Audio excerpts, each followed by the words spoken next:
ઉત્તર પ્રદેશમાં પોલીસ ભરતી પેપર લીક કેસમાં પરીક્ષા કરાવનારી કંપનીને બ્લેકલિસ્ટ કરી દેવાઈ છે. Uttar Pradesh police recruitment and promotion board દ્વારા બ્લેકલિસ્ટ કરવામાં આવેલી એજ્યુટેસ્ટ નામની આ કંપની અમદાવાદની છે. જ્યારે કંપનીના સંચાલક વિનીત આર્યને એસટીએફે નોટિસ ફટકારી છે, છતાં તે કોર્ટમાં હાજર નથી થયા. આ પહેલા વર્ષ 2017માં બિહાર સ્ટાફ સિલેક્શન કમિશનની પરીક્ષાનું પેપર લીક થતાં વિનીતની ધરપકડ કરાઈ હતી. અમદાવાદના સિંધુ ભવન રોડ પર જેબીઆર નામથી કંપની ચલાવનાર વિનીત આર્ય કંપનીનો મેનેજિંગ ડાયરેક્ટર છે. એક દશકમાં ગોઠવણ કરીને તેણે કરોડોનું એમ્પાયર ઊભું કર્યું છે.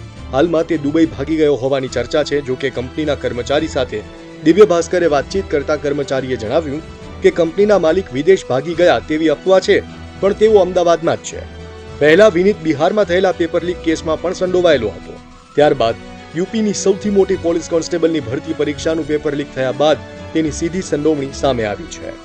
યુપી પોલીસની સિપાહી ભરતીનું પેપર લીક થયું હતું ને જેને લઈને યુપી એસટીએફ દ્વારા તપાસ કરવામાં આવી રહી છે. આ તપાસ દરમિયાન અમદાવાદની એજ્યુટેસ્ટ કંપનીને પરીક્ષાની જવાબદારી આપી હોવાનું પણ સામે આવ્યું હતું. કર્મચારીઓ પાસેથી જે વાત કરી હતી તે પ્રમાણે જાણવા મળ્યું હતું કે જે કંપનીના માલિક છે તે અત્યારે અમદાવાદમાં જ છે અને તે તેમના પિતાની તબિયત નાદુરસ્ત હોવાથી હોસ્પિટલમાં છે તેવું કંપનીના કર્મચારીઓ જણાવ્યું હતું. આનંદ Modi, Divya Bhaskar, Ahmedabad. Share and download કરો દિવ્ય ભાસ્કર એપ.